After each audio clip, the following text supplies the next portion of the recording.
अस्सलामु अलैकुम वरहमतुल्लाहि वबरकातुहु। अल्हम्दुलिल्लाहि नहमदुहु व नस्तईनुहु व नस्तगफिरुहु व नु'मिनु बिहि व नतवक्कलु अलैहि व नऊज़ु बिल्लाहि मिन शुरूरि अनफुसिना व मिन सय्यिआति अअमालिना। मन यहदिहिल्लाहु फला मुदिल्ल लहु व मन युद्लिल फला हादिय लहु व नशहदु अल्ला इलाहा इल्लल्लाहु वहदहु ला शरीक लहु व नशहदु अन्न सय्यदना मुहम्मदन अब्दुहु व रसूलुहु अम्मा बाद। फ़क़द क़ाल अल्लाहु तबारक व तआला फ़ी महकमि तंज़ील वल फ़ुरक़ानिल मजीद। अऊज़ु बिल्लाहि मिनश शैतानिर रजीम।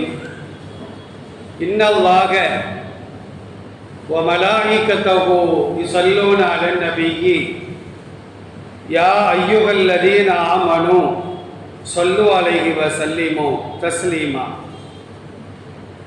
अल्लाहुम्मा सल्लि अला मुहम्मदिन व अला आलि मुहम्मदिन कमा सल्लैता अला इब्राहीम व अला आलि इब्राहीम इन्नका हमीदुम मजीद।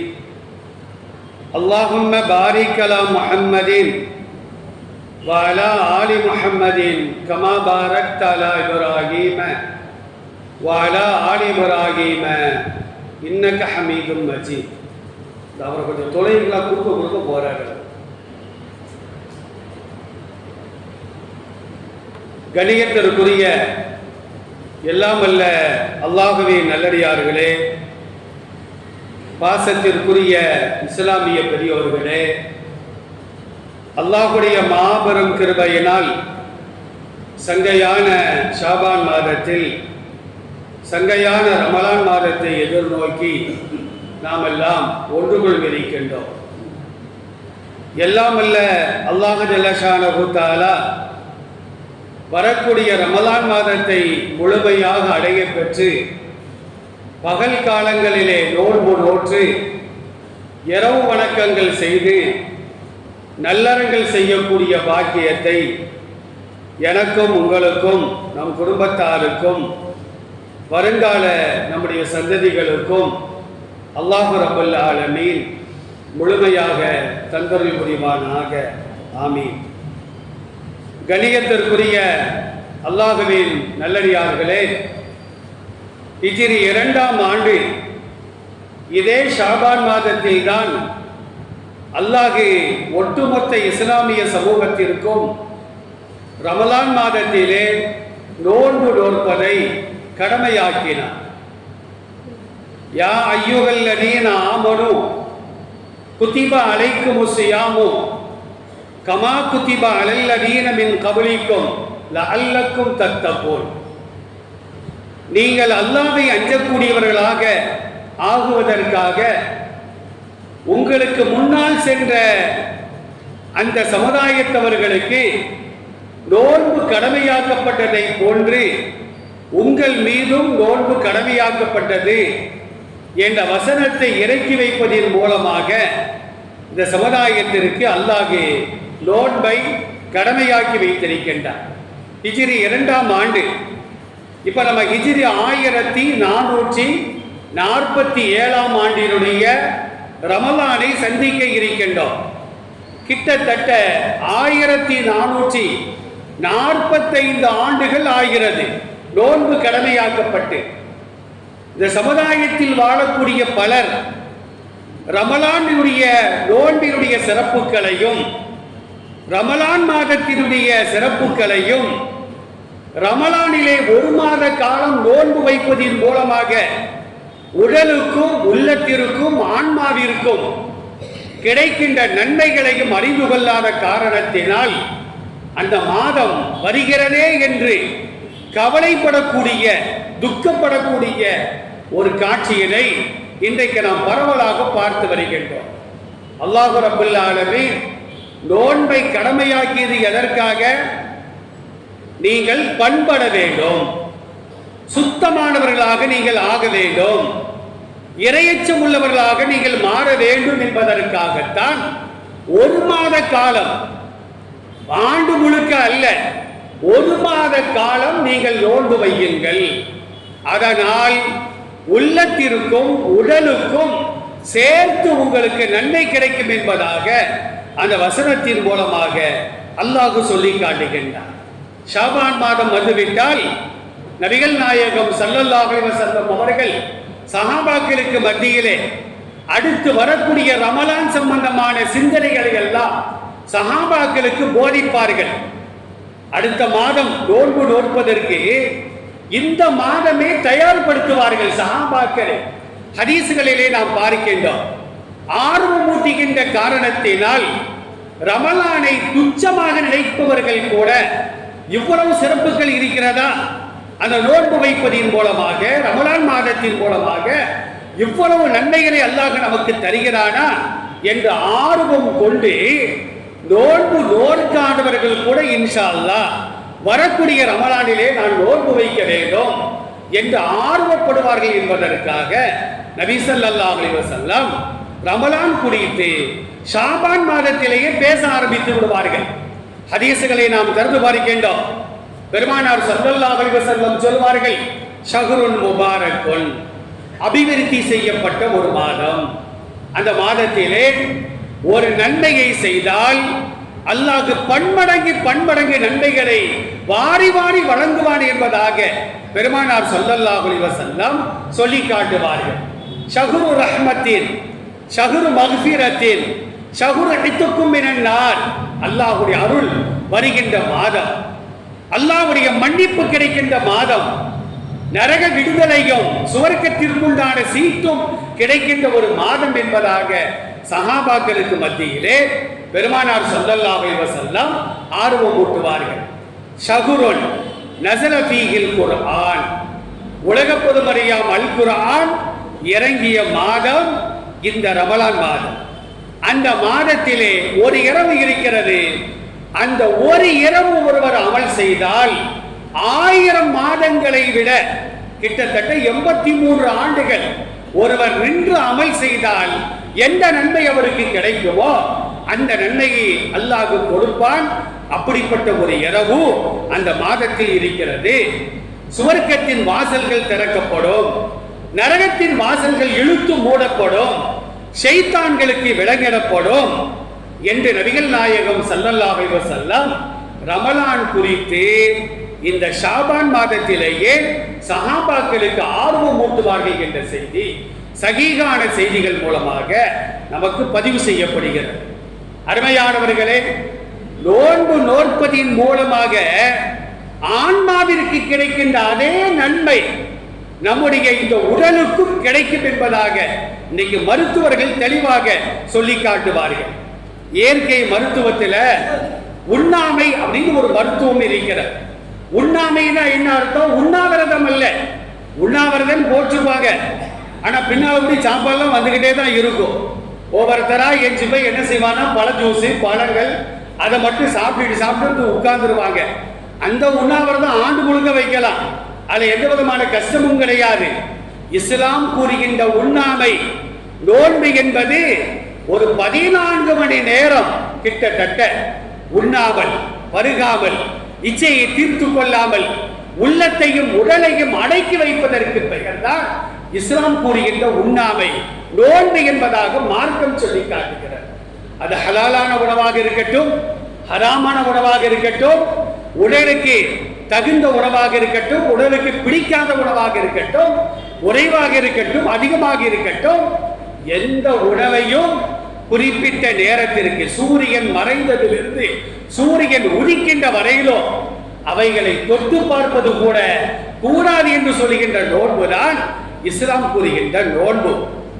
இந்த நோன்பு பிடிப்பதின் மூலமாக இயற்கை மருத்துவம் என்ன சொல்றது தெரியுமா?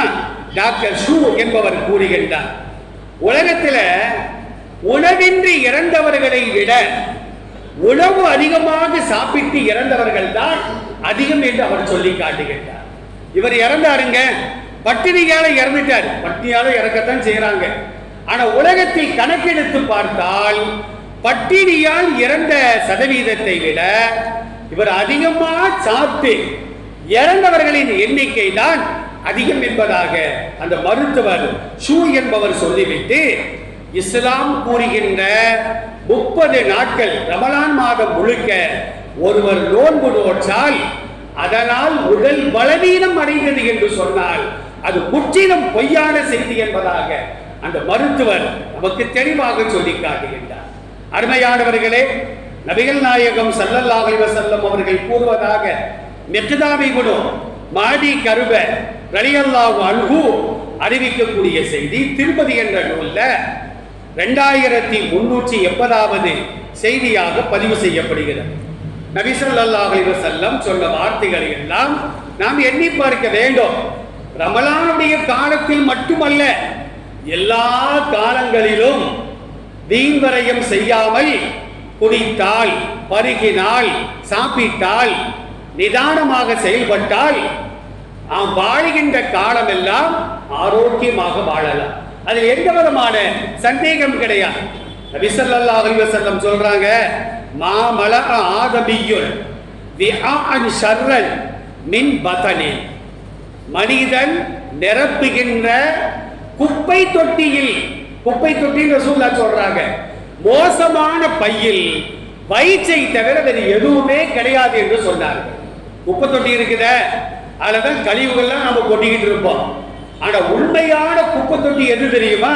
நம்முடைய வயிறு தான். பெருமானார் ஸல்லல்லாஹு அலைஹி வஸல்லம் சொல்வார்கள், பிஹஸபி இப்னி ஆதம் உக்குலாத்தின் யுகின்ன சுல்பகு. மனிதனுக்கு எவ்வளவு உணவு போகும் தெரியுமா? அவன் தலை நிமிர்ந்து நிற்கணும், முதுகெலும்பு நேரா இருக்கணும், அவ்வளவு உணவு போதும் அவனுக்கு. சில பேர் சாப்பிட்டாங்கன்னா சாப்பிட்டு வெளியே வந்து செருப்பை கூட அவங்களால தேட முடியாது. என் செருப்பு எங்க இருக்குன்னு கேட்பாங்க. அந்த அளவுக்கு எந்த அளவிற்கு சாப்பிட முடியுமோ அந்த அளவிற்கு சாப்பிட்டு கடைசியில் நோய் நோக்காடு என்று அதற்கு தனியாக செலவு செய்யக்கூடிய ஒரு காரியத்தை இன்றைக்கு சமுதாயத்திலே கண்கூடாக பார்த்து வருகின்றோம். ரசூலுல்லாஹ் தொடர்ந்து சொல்றாங்க, ஃபசுலுசுல் லி தஆமிஹி வசுலுசுல் லி ஷராபிஹி வசுலுசுல் லி நஃப்ஸிஹி.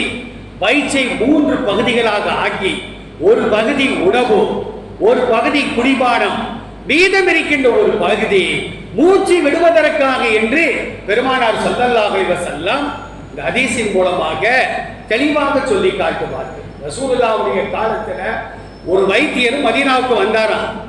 போர்டு போட்டு கிளினிக்லாம் திறந்தாச்சு, யாருமே வைத்தியம் பார்க்க போகல. அவர் கிளினிக்கை இழுத்து மூடிட்டாரு. ரசூலுல்லாஹ்ட்ட போய் கேட்டாராம், ஏன் ஒருத்தர் வரலன்னு. ரசூலுல்லாஹ் சொன்னாங்களா, என்னுடைய தோழர்கள் ஒரு குர்ஆனுடைய வசனத்தின் அடிப்படையிலே அவர்கள் வாழ்ந்து கொண்டிருக்கிறார்கள், அதனால் அவங்களுக்கு நோயே வர்றதில்லை. என்ன ஆயத்துன்னு கேட்டாராம். குலு வஷ்ரபு வலா துஸ்ரிஃபு. சாப்பிடுங்கள், குடியுங்கள், ஆனால் வீண்வரையும் செய்யாதீர்கள். என் தோழர்கள் சாப்பிடுவார்கள், 3இல் ஒரு பகுதி சாப்பிடுவார்கள், 3இல் ஒரு பகுதி தான் நீர் அருந்துவார்கள், மீதம் இருக்கின்ற 3இல் ஒரு பகுதி மூச்சு விடுவதற்காக வைத்துக் கொள்வார்கள். எனவே அவர்களை நோய் சீண்டி பார்ப்பதில்லை, எட்டி பார்ப்பதில்லை என்று சொன்னதாக ஒரு வரலாற்று குறிப்பை நாம் பார்த்து வருகின்றோம். ஆக அருமையானவர்களே, நாம வயிறு உலகத்தில் வாழும் பொழுது ரமலானிலும் சரிதான், ரமலான் அல்லாத மற்ற காலங்களிலும் சரிதான். இன்னைக்கு பெரும்பாலும் ரமலானுடைய காலங்கள்ல நம்ம தாய்மார்கள்லாம், நம்மை பெற்றவர்கள், நாமெல்லாம் சின்ன பிள்ளையா இருக்கும் போது சகருக்கு 2 மணிக்கு எந்திப்பாங்க. அடுப்புல உலைய வச்சுட்டு சோறு பொங்குகின்ற நேரத்தில் 8 ரக்காத்து தஹஜ்ஜுத் தொழுதுருவாங்க. அப்புறமா குர்ஆன் ஓதுவாங்க. நம்மளையெல்லாம் தட்டி எழுப்பி சாப்பாடு பரிமாறுவாங்க, நம்மளையெல்லாம் துவா செய்ய வைப்பாங்க. இன்னைக்கு அதெல்லாம் ஒன்றும் கிடையாது. 3 மணிக்கு எந்திக்கிறது, மனைவியை தூக்கி பைக்கில் வைக்கிறது, நேரா எங்கடா பிரியாணி போடுவாங்க, எங்கடா நெய்ச்சோறு போடுவாங்க, மூக்கு முட்டு அடிக்கிறது, வந்து மலைப்பாம்பு மாதிரி படுத்துது. சுபுகு கூட கிடையாது. நடக்கிறதா இல்லையா? அந்த காலங்களில் நோம்பு வச்சா சப்பால பார்த்தா ஒரு 10 கிலோ குறைஞ்சிருவான். இன்னைக்கு 30 கிலோ கூடி இருக்கு. பெருநாளை பார்த்தா சட்டையெல்லாம் டைட்டா இருக்கு. என்னன்னு பார்த்தா சகர் சாப்பாடு, அதே இதில் இஃப்தார் விருந்து. மற்ற காலங்களில் சாப்பிடுகின்ற உணவை விட ரமலானுடைய காலகட்டங்களிலே சிலருக்கு உணவுகள் அதிகமாகி விடுகின்ற காரணத்தினால் ஆரோக்கியம் கிடைப்பதற்கு பதிலாக, இறைச்சம் ஏற்படுவதற்கு பதிலாக நோய் நோக்காடோடு அவர்கள் காலங்களை தள்ளக்கூடிய ஒரு அவலமான சூழ்நிலையை நாம் பார்த்து வருகின்றோம். ஒரு விருந்தாளி ஒரு வீட்டுக்கு போறாரு, எனக்கு பசிக்குது, எல்லாரும் சாப்பாடு தாங்கன்னு கேட்கிற. அந்த அம்மா என்ன செய்யுதுன்னா உட்கார வச்சு பசின்னு வந்துட்டாரா அப்படின்னு சொல்லி ஒரு 10 இட்லி கொண்டு வந்து வச்சிருக்குது. சாம்பார் எடுக்க போயிருக்குது. வந்து பார்த்தா 10 இட்லியும் தின்னுட்டான் அந்த ஆளு, சாம்பார் இல்லாமலேயே. சாம்பாரை வச்சுட்டு மறுபடியும் இட்லி எடுக்க போயிருக்கு. இட்லி வர்றதுக்குள்ள சாம்பாரை ஃபுல்லா குடிச்சிட்டாராம். இப்படி 30 இட்லி 40 இட்லி 4 வாடி சாம்பார். அந்த அம்மா கேட்டுச்சா எங்கேயா போறீங்கன்னு. எனக்கு பசியே வரமாட்டேங்குது, சாப்பிடவே முடியல, அதாவது ஒரு மருத்துவரை நாடி நான் போயிட்டு இருக்கேன்டாராம். அப்ப அந்த அம்மா சொல்லிச்சா உனக்கு நோய் குணமாயிட்டா இந்த வீட்டுக்கு வந்துறாங்க, நீ உனக்கு பசி இல்லாமலே 40 இட்லி போயிருக்குது, உனக்கு பசின்னு வந்தா அவ்வளவுதான், என்னால தாங்க முடியாது அப்படின்னு அந்த அம்மா சொன்னதாக ஒரு நீதி கதை சொல்வார்கள். நபிகள் நாயகம் ஸல்லல்லாஹு அலைஹி வஸல்லம் கூறியதாக சல்மான் ரலியல்லாஹு அன்ஹு அறிவிக்கக்கூடிய செய்தி இப்னு மாஜால 3351வது செய்தியாக பதிவு செய்யப்படுகிறது.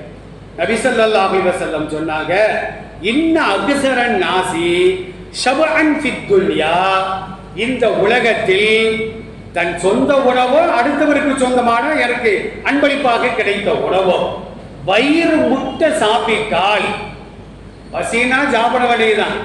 சில பேர் பசி அடங்கிய பின்னாலையும் கிடைக்குதுங்கிறதுக்காண்டி என்ன செய்வாங்கன்னா சாப்பிட்டுக்கிட்டே இருப்பாங்க.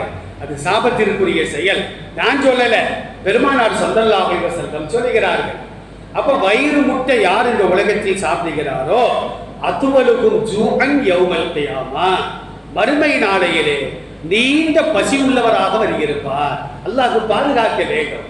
இந்த உலகத்தில் இஸ்ராஃபாக வீண் விரயமாக ஒருவர் சாப்பிடுவாரையானால், வீண் விரயம் அப்படிங்கிறதுக்கு அல்லாஹ் 2 வார்த்தையை பயன்படுத்துகின்றார்.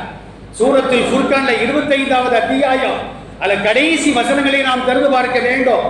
வஇபாதுர் ரஹ்மானில் லதீன யம்ஷூன ஃபில் அர்தி ஹௌனா, நல்லடியார்களின் தன்மைகளை அல்லாஹ் அடுக்கடுக்காக வல்லதீன வல்லதீன அப்படின்னு அல்லாஹ் சொல்லிக்கொண்டே வருவான். அதுல ஒரு வல்லதீன என்ன தெரியுமா? வல்லதீன இதா அன்ஃபகு லம் யுஸ்ரிஃபு வ லம் யக்துரு வ கான பைன தாலிக கவாமா, நல்லடியார்கள் வீண்வரையம் செய்ய மாட்டார்கள், அளவுக்கு அதிகமாக செலவு செய்ய மாட்டார்கள், அளவை விட குறைக்கவும் மாட்டார்கள். ஒரு ஆளுக்கு பசி தர 4 இட்லியா 5 சாப்பிட மாட்டாரு, 3ஓட நிறுத்தவும் மாட்டாரு. 4 தேவைன்னா 4, 40 ரூபா செலவழிக்க வேண்டிய இடத்துல 40 ரூபா செலவழிக்கணும். 30 குறைச்சா கஞ்சத்தனம், 3 இட்லியா குறைச்சா அது கஞ்சத்தனம். இன்னொரு இடத்துல அல்லாஹ் சொல்வான், வலா துபத்திர் தபதீரா, நீ வீண்வரையம் செய்யாதே, வலா துஸ்ரிஃபு, நீ வீண்வரையம் செய்யாதே. இஸ்ராஃப் அப்படின்றாலும் வீண்வரையம், தபதீர் அப்படின்றாலும் வீண்வரையம். ரெண்டுக்கும் மத்தியில் என்ன வித்தியாசம் தெரியுமா?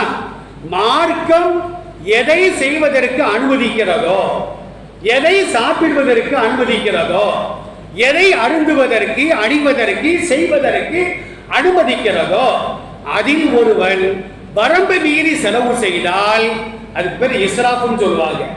நிக்காஹ் திருமணம் அனுமதிக்கப்பட்ட காரியம், நிக்காஹிற்காக செலவு செய்யலாம், ஏழைகளுக்கு ஆடைகள் எடுத்து கொடுக்கலாம். என் திருமணத்தில் கலந்து என் பிள்ளைகளை வாழ்த்துங்க, ஒரு 4 ஏழைகளுக்கு ட்ரெஸ் எடுத்து கொடுக்கலாம், ஒரு 4 ஏழைகளுக்கு அரிசி வாங்கி கொடுக்கலாம். அதெல்லாம் இந்த சமுதாயம் செய்யவே செய்யாது. நபி ஸல்லல்லாஹு அலைஹி வஸல்லம் சொல்வார்கள், ஷர்ரு தஆமி தஆமுல் வலீமா, உணவுகளிலேயே மோசமான உணவு வலீமா உணவு, வலீமா உணவு என்று சொன்னார்கள். வலீமா உணவு சுந்தத்தான கேள்விப்பட்டிருக்கிறோம், அது என்ன மோசமான உணவு நீங்க கேட்கிறீங்க? ரசூலுல்லாஹ் தொடர்ந்து சொல்றாங்க, செல்வந்தர்கள் மட்டும் அனுமதிக்கப்பட்டு ஏழைகள் எந்த உணவை விட்டும் துரத்தப்படுகிறார்களோ அந்த வலீமா விருந்து மோசமான விருந்து என்று சொன்னார்கள். பெரும்பாலும் பாருங்களேன், திருமணங்கள்ல வலிமா விருந்துகள்ல யாருக்கு பசி என்பதே தெரியாதோ அவங்க தான் சஃப்ல உட்கார்ந்து இருப்பாங்க, சபையில உட்கார்ந்து இருப்பாங்க. வெளியே ஏழைகள் நிற்பாங்க. ஏக்கு நிற்பாங்க தெரியுமா? துரத்தப்பட்டு எச்சி இலையில யாராவது மிச்ச மீதி வச்சிருப்பாங்களா அப்படின்னு நிற்பாங்க. அவர்களுக்குத்தான் முதல் மரியாதையை நாம் கொடுக்க வேண்டும். அதுக்கு பேர் இஸ்ராஃப் அல்ல. யாரு புளிச்ச எப்பமா இருப்பாங்களோ, யாருக்கு பசி என்பது தெரியாதோ நினைத்த நேரத்தில் நினைத்த உணவை சாப்பிடுகின்ற அளவிற்கு எவர்களுக்கு வசதி வாய்ப்பு இருக்கிறதோ அவர்களை கொண்டு வந்து சபையில் அமர வச்சா இதுக்கு பேர் தான் இஸ்ராஃப். மார்க்கம் சொல்லுகிறார். அப்ப எதிலே செலவு செய்வதற்கு மார்க்கம் அனுமதிக்கிறதோ அதில் வரம்பு மீறினால், வரம்பு மீறினால் என்ன அர்த்தம்? யாரு சாப்பிடுவதற்கு தகுதியானவர்களோ அவர்கள் துரத்தப்பட்டு, எவர்களுக்கு சாப்பிடுவதற்கு வசதி இருக்கிறதோ, சகர் சாப்பாட்டுல கூட பாருங்களேன், டோக்கன் யாருக்கு தெரியுமா கொடுப்பாங்க? செல்வந்தர்களா பார்த்து பார்த்தா டோக்கன் கொடுப்பாங்க. ஏழைகளுக்கு கேட்டா கூட கிடைக்காது. நீங்க எல்லாம் மிச்ச மீதி இருந்தா வந்து சாப்பிட்டுக்குங்க. அவங்க நோய் போய்க்கான்னு சகர் சாப்பாடு சாப்பிட்டா ஃபஜ்ருக்கு பின்னால சோற தூக்கி கொடுக்கிறது. ஃபஜ்ருக்கு பின்னால சாப்பிட முடியுமா? ஒரு மடக்கு தண்ணீர் கூட குடிக்க முடியாத எவ்வளவு இஸ்லாப்புகள் தெரியுமா? சில இடங்கள்ல பார்த்தா சகர் சாப்பிடுவதற்கு கூட்டம் நிற்கும். சகர் நேரம் முடிஞ்சிடும். நிர்வாகிகள் கூப்பிட்டு சொல்லுவாங்க, ஒரு அரை மணி நேரம் கழிச்சு ஃபஜ்ர் பாங்க சொல்லுங்க. ஏன்னா அரை மணி நேரம் ஃபஜ்ர் பாங்க லேட் ஆகுனா சகர் நேரமும் பிற்படுத்தி போயிடுமா? இந்த அளவிற்கு மார்க்கம் அறியாதவர்கள் எல்லாம் இன்றைக்கு இஸ்ராஃபிலே புகுந்து விளையாடக்கூடிய ஒரு காட்சியினை நாம் பார்த்து வருகின்றோம். அருமையானவர்களே, திருமணங்கள்ல எவ்வளவு இஸ்ராஃபுகள் வேதனையாக இருக்கிறது. பரக்கத்தான நேரம், சுன்னத்தான திருமணம். ஆனா அங்க பார்க்கின்ற செயல், நடக்கின்ற செயல்கள் எல்லாம் அல்லாஹ்வுடைய சாபத்தை உடனடியாக பூமிக்கு கொண்டு வருகின்ற காரியங்கள் எல்லாம் அங்க இஸ்ராஃபுகள் கொடிகட்டுக்க பரப்பக்கூடிய ஒரு காட்சியை பார்த்து வருகின்றோம். தபதீர்னா என்ன அர்த்தம் தெரியுமா? தபதீர்னாலும் வீண் வரையல் தான். மார்க்கம் எதிலே செலவு செய்வதற்கு அனுமதி கொடுக்கவில்லையோ அறவே செய்யக்கூடாது, ஹராம் என்று சொல்கிறது. அதுல போய் செலவு செய்யறது, வீண் வரையம் செய்யறது. அதுல செலவு செஞ்சாலே வீண் வரையம் தான். இப்ப நம்ம பிள்ளைகளுக்கு பிறந்த நாள் கொண்டாடுறோம், வீடு முழுக்க பலூனா கட்டி வைக்கிறோம், கேக்க வெட்டுறோம். மார்க்கத்தில் அனுமதி இருக்கிறதா? 10 வயசுனா 10 மெழுகுவர்த்தி, அந்த மெழுகுவர்த்தியை ஊதி அணைக்க சொல்றது. இது யாருடைய கலாச்சாரம்? ரசூலுல்லாஹ் பிறந்த நாள் கொண்டாடினார்களா தன் பிள்ளைகளுக்கு? சஹாபாக்கள் கொண்டாடினார்களா? மார்க்கம் அனுமதிக்கல. அது ஒரு சல்லி காசு நம்ம செலவழித்தாலும் கூட அது இஸ்ராஃப் அல்ல, அது தபதீர். மார்க்கம் அனுமதிக்காத ஒன்றிலே செலவு செய்வது ஹராம், பச்சை ஹராம் என்பதாக அல்லாஹ் ரப்பல் ஆலமீன் நமக்கு தெளிவாக சொல்லி காட்டுகின்றார். அருமையானவர்களே, பெருமானார் ஸல்லல்லாஹு அலைஹி வஸல்லம் சொல்லக்கூடிய மற்றொரு செய்தியை பாருங்க. இப்னு மாஜால 3352வது செய்தியாக பதிவு செய்யப்படுகிறது. அனஸ் இப்னு மாலிக் ரலியல்லாஹு அன்ஹு இந்த ஹதீஸ் அறிவிக்கிறாங்க. இன்ன மின ஸரஃபி அன் தௌகுல குல்லமா இஸ்தகைத. ரசூலுல்லாஹ் இஸ்ராஃபுக்கு எவ்வளவு அழகான ஒரு இலக்கணத்தை தருகிறார்கள். உனக்கு வயிறு நிரம்பிட்டா எந்திரிச்சிரு, மனசுக்கு பிடிக்குங்கிறதுக்காக வேண்டி அப்படி ஏசி அவுத்துட்டு சில பேரை பார்த்தா அப்படின்னா, ஒரு விருதுல நான் உட்கார்ந்து இருக்கிறேன், குடின்னு குடிக்கிறாரு, எந்திரிச்சிட்டாரு. மனுஷன் போவான்னு பார்த்தா மடியில இருந்து ஊறுகாய் போட்டதை எடுக்காரு, பொட்டை நடத்தை எடுத்து அதை வச்சு ஆரம்பத்துல இருந்து ஆரம்பிக்கிறார். நம்மளுக்கு பார்க்கவே அருவருப்பாக இருக்கிறார். நான் அவரை கிண்டல் பண்ணல, கேலி பண்ணல. அல்லாஹ் ரசூலுக்கு மாறு செய்கிறாரு. இவரால தொழுக முடியுமா? நோன்பு வைக்க முடியுமா? ஒரு அமல் செய்ய முடியுமா? இஸ்ராஃப் என்று வந்துவிட்டாலேயே அங்கே ஷைத்தான் புகுந்து விளையாடுவான், தவறான எண்ணங்களை நமக்கு தருவான். வயிறு காலியா இருக்கிற வரைக்கும், வயிறு நிரம்புகின்ற வரைக்கும் தான் நம்ம ஆரோக்கியமா இருக்க முடியும். நிரம்பிய பின்னாலேயும் கிடைச்சிட்டு அடுத்த வாய்ப்பு நமக்கு கிடைக்காது.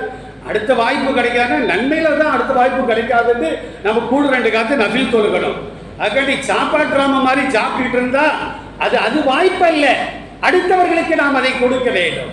அப்ப நபி ஸல்லல்லாஹு அலைஹி வஸல்லம் சொன்னாங்க, உன் மனதுக்கு பிடித்ததையெல்லாம் நீ வாங்கி வாங்கி சாப்பிட்டால் அதுதான் இஸ்ராஃப் என்று நபி ஸல்லல்லாஹு அலைஹி வஸல்லம் இந்த ஹதீஸின் மூலமாக நமக்கு தெளிவுபடுத்தி காட்டுகிறார்கள். அருமையானவர்களே, நீங்க பள்ளிவாசல் கட்டுவதாக இருந்தாலும் சரிதான், திருமணங்களை நடத்துவதாக இருந்தாலும் சரிதான், வீட்டு விசேஷங்களாக இருந்தாலும் சரிதான், அதே நேரத்தில் ரமலான்ல வந்து லைலத்துல் கத்ர்னு சொல்லி அந்த 27 அன்னைக்கு பள்ளிவாசல்ல பார்த்தா சர்ச் மாதிரி இருக்கும், கோவில் மாதிரி இருக்கும், லைட் அலங்காரங்கள் செய்து ரசூலுல்லாஹ் இபாதத்துகளை கொண்டு கடைசி 10 நாட்களை நீங்கள் அலங்கரிகள் என்று சொன்னார்களே தவிர விளக்குகளை கொண்டு அலங்கரிகள் என்று எந்த ஹதீஸிலும் சொல்லவில்லை. வேணா ஒரு காரியம் பண்ணலாம், முஸ்லிம்கள் தூரமாக இருக்கிறாங்க, வர்ற வழிக்குள்ள இருட்டா இருக்குன்னா அவர்கள் வருவதற்காக ஒரு விளக்கை போடலாம். ஆனால் அதே நேரத்தில் இருக்கிற வெளிச்சத்தை இன்னும் வெளிச்சமாக்கி சில பேர் சொல்றாங்க நாங்கள் லைலத்துல் கத்ர் இறங்கதை பார்க்க வேண்டாமா அப்படின்னு. ஏன்னா இறங்குது கண்ணுக்கா தெரிஞ்சுக்கிட்டு இருக்கோம்.